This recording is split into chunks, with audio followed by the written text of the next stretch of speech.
소년공에서 대통령까지 닮은 길을 걸어온 두 정상이 만났습니다. 가난을 딛고 노동의 현장에서 출발해 대통령의 자리에 오른 이재명 대통령과 브라질 룰라 대통령이 다시 마주 앉았습니다. 두 정상의 깊은 신뢰는 양국의 미래를 함께 여는 실질적인 협력으로 이어지고 있습니다. 이재명 대통령께서는 아시아 국가 중 처음으로 도입하는 브라질산 수송기 시찰로 국빈 방문 일정을 시작했습니다. 이어진 정상회담에서 방산, 항공, 핵심 광물부터 우주와 식량 안보 분야까지 다방면에서 협력을 확대하고 지난 5년간 멈춰 있던 한 메르코스루 무역협정 협상 재개 방안도 논의했습니다. 브라질은 남미 최대 경제 공동체인 메르코스루 주도국이자 히토류 매장량 세계 2위의 자원 강국입니다. 브라질과의 협력 강화는 반도체와 배터리를 비롯한 첨단 산업의 핵심 광물 공급망을 다변화하고 3대 메가 프로젝트에 새로운 동력을 더할 자원 안보 외교의 결실입니다. 민주당은 오늘 두 정상의 만남이 대한민국 미래 먹거리와 성장 동력으로 이어지도록 입법과 예산으로 꼼꼼하게 지원하겠습니다. 국민의힘은 검찰개혁의 본질을 흐리려는 무책임한 정치 공세를 중단하십시오.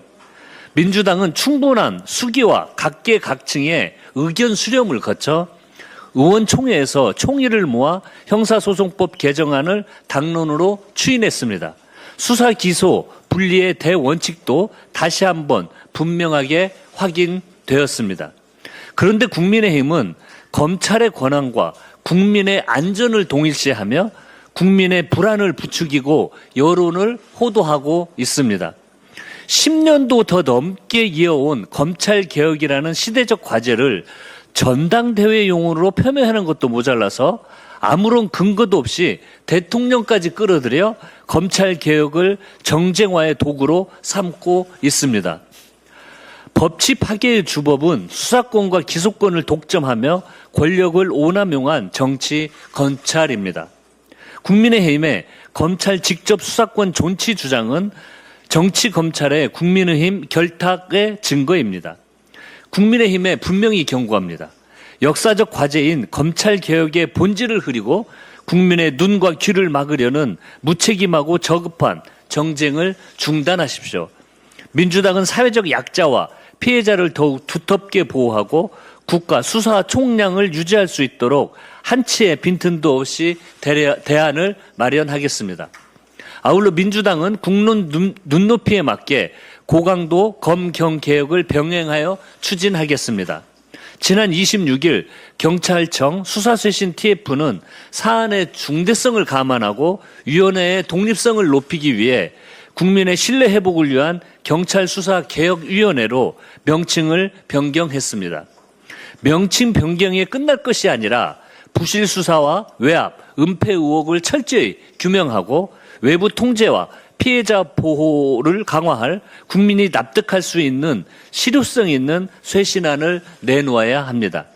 민주당은 쇄신안이 현장에서 제대로 이행되도록 필요한 후속 입법과 이행 점검을 끝까지 책임지겠습니다.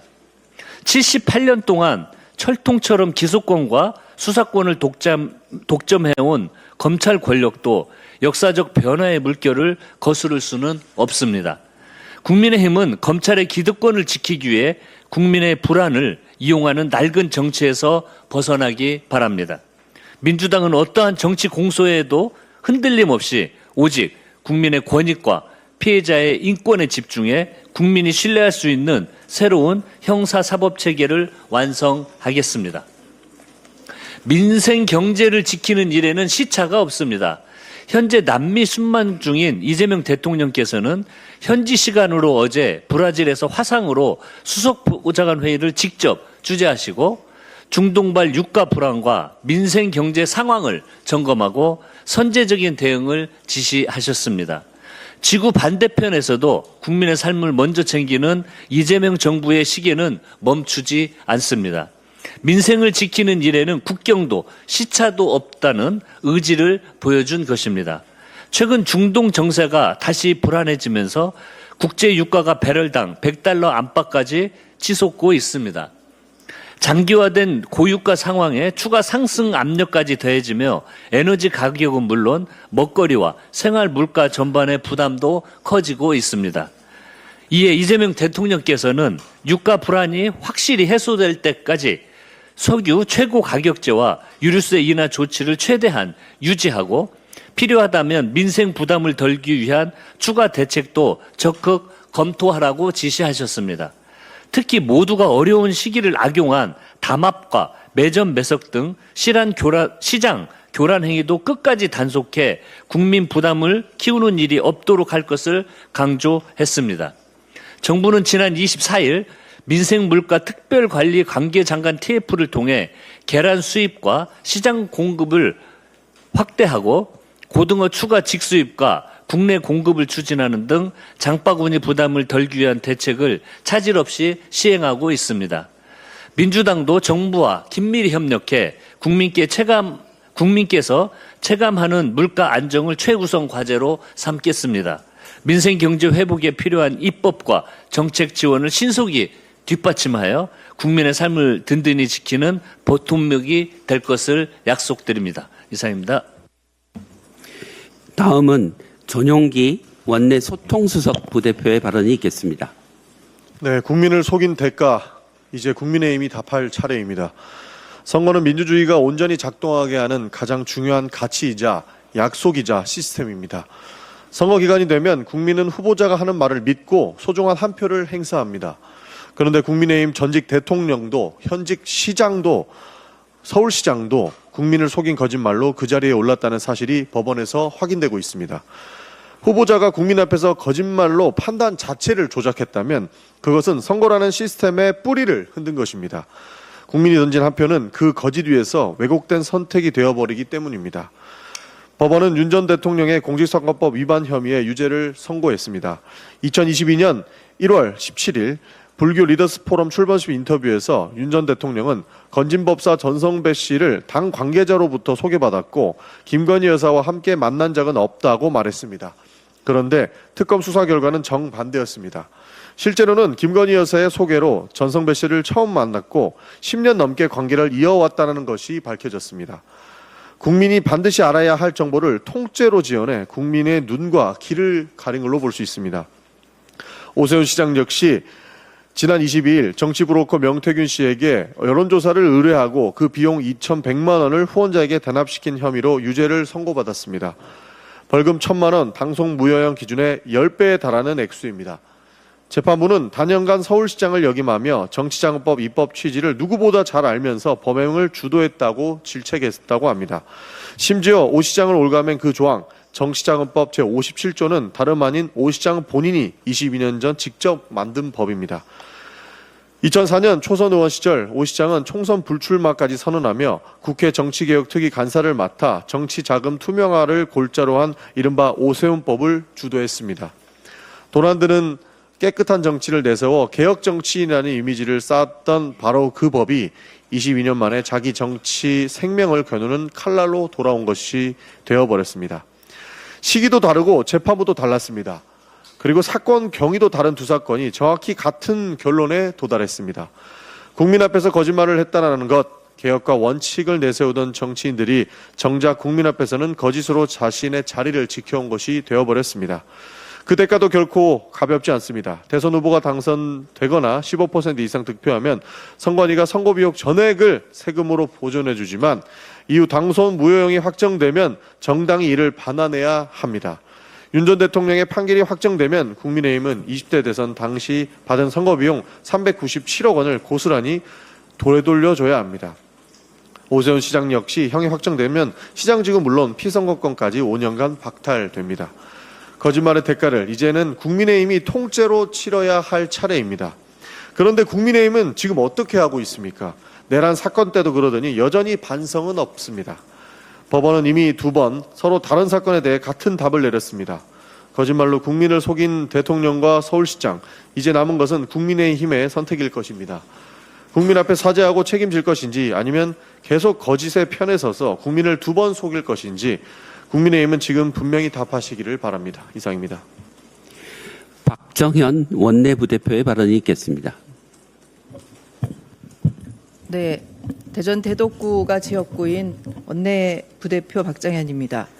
지금 대한민국은 이재명 정부의 유능한 국정과 윤석열 내란 세력의 몰락이 극명하게 대비되는 역사의 변곡점을 지나고 있습니다. 이재명 대통령의 미주 순방은 대한민국의 경제 영토를 넓히는 중대한 이정표를 만들었습니다. 이재명 대통령은 샌프란시스코 AI 선언을 통해 무려 1,390조 원, 9,500억 달러 규모의 한미 AI 동맹을 성사시켰습니다. 삼성, SK, 네이버 등 우리 기업들이 엔비디아, 브로드컴과 맺은 계약과 5기가와트급 AI 데이터 센터 구축 합의는 대한민국을 글로벌 AI 공급망의 핵심으로 우뚝 세운 쾌거입니다. 남미 순방도 커다란 결실을 맺고 있습니다. 브라질에서는 우리 기업이 부품 생산에 참여한 C390 수송기를 시찰하며 방산 협력의 길을 열었고, 칠레와는 FTA 현대화를 추진합니다. 22년 만에 공식 방문한 아르헨티나와는 2차 전지 핵심 광물 공급망을 확보할 예정입니다. 이재명 대통령은 국익을 최우선으로 삼는 실용 외교의 진면목을 보여주고 계십니다. 실용 외교를 통해 한국의 위상을 높이는 것만큼 중요한 것이 국격을 추락시켰던 참담한 과거에 대한 법적 심판을 통해 국가를 정상화하는 것입니다. 어제 법원은 윤석열 전 대통령의 공직선거법 위반 혐의에 당선 무효형 유죄를 선고했습니다. 대선 후보 시절의 거짓말들이 명명백백한 허위 사실로 인정된 것입니다. 자질 없는 자를 앞세워 민주주의를 파괴한 국민의힘은 명백한 공범입니다. 국민의힘에 강력히 촉구합니다. 공직선거법 위반 유죄를 겸허히 인정하고 국민 앞에 즉시 사과하십시오. 국민의힘은 397억 원의 대선 선거 비용을 국고로 즉각 반납하고 윤석열 세력과 완전히 결별하십시오. 국민의힘은 정쟁으로 국론을 분열시키는 작태를 이제 멈추고 석고대죄하는 것만이 공당으로서 책임을 다하는 것임을 명심하시기 바랍니다. 끝으로 정부와 지방자치단체에 당부드립니다. 연일 계속되는 폭염으로 질병관리청에 신고된 온열 질환자가 급증하고 있습니다. 특히 야외 노동자와 농어촌 어르신, 취약계층의 피해가 매우 우려됩니다. 정부와 지자체는 무더위 쉼터 점검 등 선제적인 안전대책을 조속히 가동해 주시길 바랍니다. 더불어민주당 원내 지도부는 이재명 정부의 성과를 적극 뒷받침하며 국민의 생명과 민생을 최우선으로 챙기겠습니다. 부패 세력에게는 끝까지 단호하게 책임을 묻겠습니다. 감사합니다. 박희승 원내부대표의 발언이 있겠습니다. 남원장수 임시순창 국회의원이자 원내부대표 박희승입니다. 서울과 지방 생명의 가치는 같습니다. 의료 균형이 곧 국가 균형 발전입니다. 최근 전북대병원 중증소아실에 전문의 부족으로 문 닫는 사태에서 보듯 지역 필수 의료 위기는 이미 경고음을 넘어 현장의 붕괴로 이어지고 있습니다. 분만, 소아, 응급 등 국민 생명과 직결된 분야에서 의사 공백이 지역 의료 전체를 흔드는 것이 지금의 엄혹한 현실입니다. 지난 22일 청와대에서 열린 지역 필수 공공의료 간담회 주제도 어디 살든 제대로 치료받는 모두의 의료 보장이었습니다. 대통령께서는 공공의료를 확장하려면 국가 공동체의 책임을 확실히 강화해야 한다고 강조하셨고, 정부는 지방 국립대병원을 수도권 대형병원 수준으로 키우겠다는 혁신 과제를 보고했습니다. 그 자리에서 지역 현장의 절박한 목소리도 쏟아져 나왔습니다. 이제는 내놓을 답은 실천할 때입니다. 생명을 담보로 하는 필수 의료 체계 구축을 더 이상 늦출 수 없습니다. 먼저 국립의학전문대학원입니다. 지난 5월 법이 제정됐고 6월 말에 설립 추진위가 출범했습니다. 그런데 최근 이를 서울과 지방에 나누어 배치하는 방안이 거론되고 있습니다. 분명한 우려를 표합니다. 의학교육은 강의실만으로 이루어지지 않습니다. 임상 실습과 전문 수련, 연구와 정책이 한자리에 있어야 합니다. 수련병원과 연구정책은 서울에 두고 지방에는 교육시설만 남긴다면 지역 필수 의료를 살리자고 만든 기관이 이름만 남게 될 것입니다.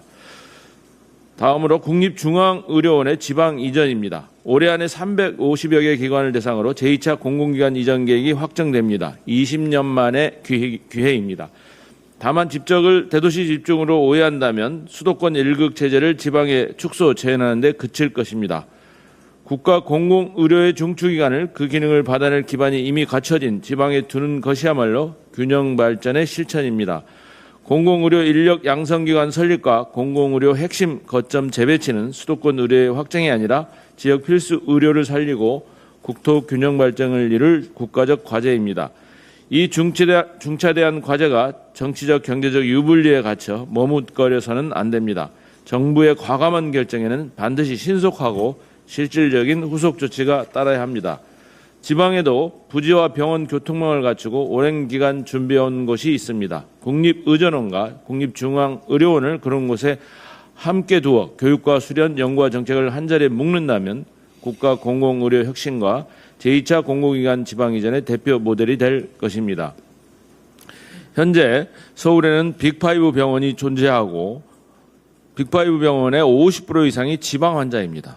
또한 서울에 대형 병원을 짓는다면 환자뿐만 아니라 유명 의사들을 다 빨아들이는 지방의 블랙홀이 될 것입니다. 정부에 요청드립니다. 국립의전원의 지방 설립과 국립중앙의료원의 지방 이전을 적극 검토해 주십시오. 더불어민주당은 국민 누구나 사는 곳과 관계없이 제때 치료받을 수 있는 공공의료 체계를 만드는 데 앞장서겠습니다. 다음으로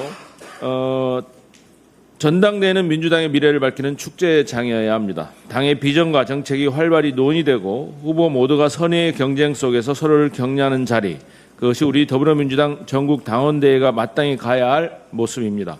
그러나 선거가 뜨거워지면서 그 본래의 취지가 다소 가려지는 듯하여 아쉬움이 남습니다. 묵묵히 당을 지켜주시는 당원 동지들께서도 걱정 어린 목소리를 전해주고 계십니다. 특정 후보를 겨냥하거나 지난 일을 문제 삼거나 사실과 다른 내용이 확산되는 모습은 민주당의 전당대회에 어울리지 않습니다. 정치는 설득의 과정입니다. 정책과 비전으로 당원과 국민의 마음을 얻어주시기 바랍니다. 이 부분은 우리 지도부와 후보자들이 먼저 무겁게 받아들여야 할 몫이라고 생각합니다. 출사표를 던진 후보자 여러분께 간곡히 당부드립니다. 중앙당 선관위가 정한 규칙을 성실히 지켜주시고 불필요한 편 가르기로 비치지 않도록 언행과 선거운동에 더욱 신중을 기해 주시기 바랍니다. 남은 21일여 이번 전당대회를 가슴 뛰는 축제로 만들 것인가, 서로에게 상처를 남기는 경쟁으로 만들 것인가는 전적으로 우리 손에 달려 있습니다. 성숙한 당원 문화와 선진적인 선거 문화를 통해 국정을 책임지는 집권 여당다운 면모와 민주당의 품격을 보여주시길 부탁드립니다. 마지막으로 안도걸 원내부대표의 발언이 있겠습니다. 전남 광주 통합특별시 동남을 국회의원 안도걸입니다. 이재명 대통령님의 이번 미국 남미 순방은 단순한 정상 외교가 아닙니다. AI 패권 경쟁과 공급망 재편 시대에 대한민국의 미래 성장 영토를 넓힌 경제 안보 외교의 새로운 이정표입니다. 미국에서는 세계 AI 중심부와 AI 동맹을 구축했습니다. 이 자리에서 발표된 샌프란시스코 AI 선언은 대한민국을 글로벌 AI 생태계의 핵심 파트너이자 AI 공급망의 중심 국가로 우뚝 도약시키겠다는 비전을 국제사회에 제시한 것입니다. 특히 우리 기업과 글로벌 빅테크 기업이 향후 5년간 9,500억 달러, 우리 돈으로 1,375조 원 규모의 공급, 투자, 전략적 협력 기반을 마련하는 역대급 성과를 거두었습니다. 이를 연평균으로 환산하면 약 1,900억 달러 규모입니다. 지난해 우리나라 반도체 수출이 1,734억 달러였습니다. 우리나라의 연간 반도체 수출 규모를 웃도는 안정적인 공급 물량을 확보한 것입니다. 이는 단순한 계약 이상의 의미를 갖고 있습니다. 향후 5년간 세계 AI 시장의 핵심 수요를 안정적으로 확보했다는 뜻이며 세계 AI 산업을 이끄는 기업들이 대한민국 반도체를 핵심 공급망으로 선택했다는 의미입니다. 우리 반도체 산업의 기술력과 신뢰를 다시 한번 국제적으로 확인한 상징적인 성과입니다. 또한 세계 최고의 벤처 캐피탈 6개사와 국민연금 간 투자 협력 기반을 마련한 것도 의미 있는 성과입니다. 1,600조 원을 넘는 세계 3대 연기금과 세계 최고 벤처 투자 네트워크를 연결해서 해외 혁신 기업에 대한 투자 기회를 넓힐 수 있게 되었습니다. 나아가 이번 협력을 공고히 한다면 글로벌 벤처 캐피탈에 우리 AI 스타트업과 혁신 생태계에 대한 관심과 투자로 이어지는 계기를 마련한 것입니다. 남미 순방은 미래 산업을 열기 위한 또 다른 공급망 안보 외교입니다. 브라질을 비롯한 남미 국가들과 전략 산업을 협력을 확대하고 리튬과 히토류 등 핵심 광물 공급망을 강화하며 대한민국 경제 안보의 기반을 넓히게 되는 것입니다. 반도체와 배터리가 미래 산업의 성장 엔진이라면 리튬과 히토류는 그 엔진을 움직이는 연료입니다. 공급망을 확보하는 일은 곧 대한민국 산업 경쟁력을 지키는 일이며 경제 안보를 지키는 일입니다.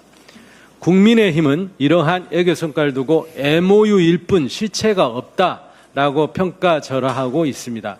그러나 지금 필요한 것은 성과를 흠집내는 정쟁이 아닙니다. 성과를 현실로 만드는 협력입니다. 9,500억 달러 역대급 규모의 투자 협력을 현실로 만들려면은 초격차 기술력을 토대로 한 반도체 생산 기반 역량을 확장해야 합니다. 반도체 생산을 뒷받침할 전력, 용수, 산업단지와 같은 핵심 인프라를 적기에 공급하고 메가 프로젝트를 차질 없이 추진해 글로벌 AI 수요를 감당한 생산 역량을 확보하는 데 온 힘을 모아야 합니다. 국회는 이를 뒷받침할 기반을 마련해야 합니다. 전력망 등 핵심 인프라를 신속하게 공급하기 위한 제도 개선을 마무리해야 합니다. 또한 메가 프로젝트의 성공을 위해 전폭적인 예산 지원과 속도감 있는 사업 추진을 위한 입법, 과감한 규제 혁신이 반드시 뒤따라야 합니다. 우리 더불어민주당은 집권여당으로서 정부가 열어놓은 애교적 성과가 산업 현장에서 신속히 안착될 수 있도록 관련 법과 예산을 책임 있게 뒷받침하겠습니다. 감사합니다.